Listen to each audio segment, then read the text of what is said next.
आप सबका आई care with Uma में स्वागत है। मैं doctor Uma Agarwal, phaco and refractive surgeon. आप सबकी बहुत क्वेरी रहती है कि नए लेंसेज मोतियाबिंद के ऑपरेशन के बाद कौन से आए हैं, कि कौन सा लेंस आपकी आंख के लिए बेस्ट है, उस पर आज बात करते हैं।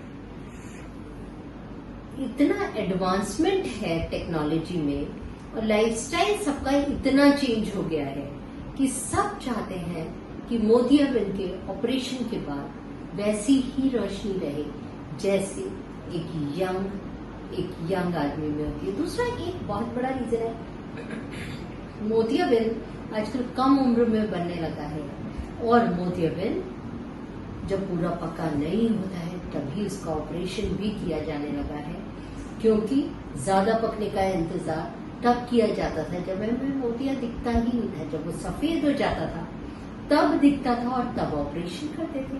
आज मशीनों की सहायता से जब मोतियाबिंद शुरुआत होने वाला है तभी मालूम पड़ जाता है। मरीज कहते हैं उसको रोशनी में कुछ कमी आई है, जो चश्मे से हम इम्प्रूव कई बार कर पाते हैं, कई बार नहीं कर पाते हैं, पर मशीनें बता देती हैं ये मोतियाबिंद बनने वाला है।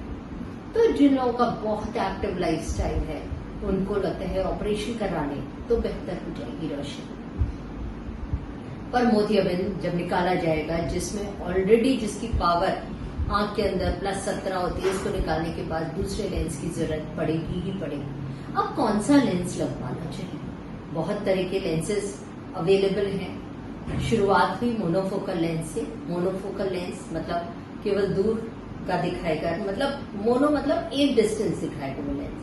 उसके बाद बाईफोकल लेंसेज आए जो दूर और नजदीक दोनों दिखाते थे, पर कंप्यूटर एरा में कंप्यूटर दिखता नहीं था मरीज को, केवल दूर या नजदीक पड़ने का दिखता था।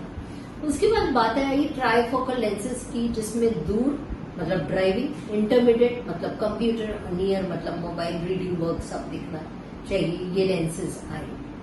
पर इनमें कुछ कमियां थी, जैसे मोनोफोकल में नजदीक नहीं दिखता था, बायफोकल में इंटरमीडिएट नहीं दिखता था, ट्राईफोकल में सब कुछ दिखता था, पर जो शार्पनेस ऑफ विजन थी वो कुछ कम होती थी।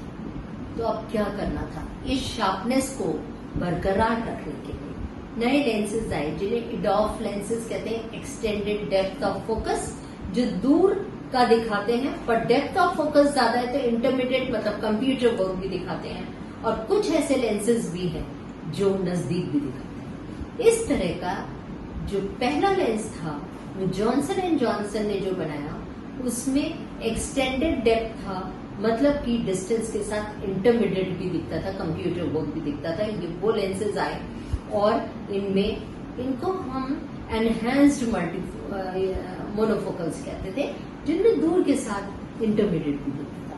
उसके बाद एल्कॉन ने बनाया वीवीटी, जिसमें जो अपनी तरह का पहला नॉन डिफ्रैक्टिव डिजाइन पर बना एडॉफ लेंस था।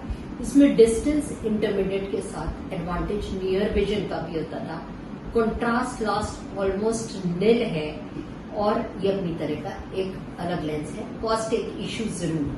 तो ये दोनों लेंसेज को कंपेयर करना बड़ा मुश्किल काम है, क्योंकि जो आए हैं जॉनसन एंड जॉनसन का है उसमें डिस्टेंस के साथ इंटरमीडिएट दिख रहा है, नियर नहीं दिख रहा है। नियर के लिए चश्मा लगाते हैं, पर नियर के लिए चश्मे का जो नंबर है वो नॉर्मल मोनोफोकल से कम होता है, और पर जो वीवीटी लेंस है उसमें नियर का काफी एडवांटेज मरीज को मिल रहा है। तो डेफिनेटली ये ट्राईफोकल नहीं है, पर ट्राईफोकल जैसा है फंक्शनल नियर भी मरीज को दिखता है, अगर मनी कॉन्स्ट्रेंट्स नहीं है, क्योंकि ये थोड़ा सा एक्सपेंसिव लेंस है। तो वीवीटी लेंस बहुत अच्छा लेंस है, शार्पनेस बहुत अच्छी है, कंट्रास्ट लॉस नहीं है, दूर इंटरमीडिएट और कुछ फंक्शनल नियर दिखता है। पर जॉनसन एंड जॉनसन में कंट्रास्ट लॉस नहीं है, दूर इंटरमीडिएट बहुत अच्छा दिखता है, नजदीक के लिए थोड़ा चश्मे का नंबर लगाना पड़ता है।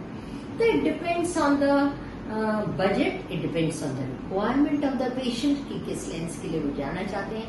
दोनों ही लेंसेज अपने में बहुत अच्छे लेंसेज हैं, तो किसी को भी सिलेक्ट चूज कर सकते हैं। अपने डॉक्टर से दोनों लेंसेज के बारे में समझें और डिसाइड करें कि किस तरह के लेंस के लिए आप जाना चाहते हैं। एक चीज और कहना चाहेंगे कि अगर साइड इफेक्ट्स की बात करें तो दोनों में थोड़ा बहुत जो ग्लेयर हैलोज है वो दोनों में दिखते हैं, और दोनों में ग्लेयर हैलोज ऐसा नहीं है किसी में ज्यादा किसी में कम है, दोनों में ऑलमोस्ट सेम कंप्लेंट्स आती हैं, पर वो इतनी ज्यादा नहीं है कि पेशेंट के विजन को डिस्ट्रेस करे। तो दोनों लेंसेज में अपनी रिक्वायरमेंट, अपने बजट के हिसाब से उन्हें चूज करें और उसका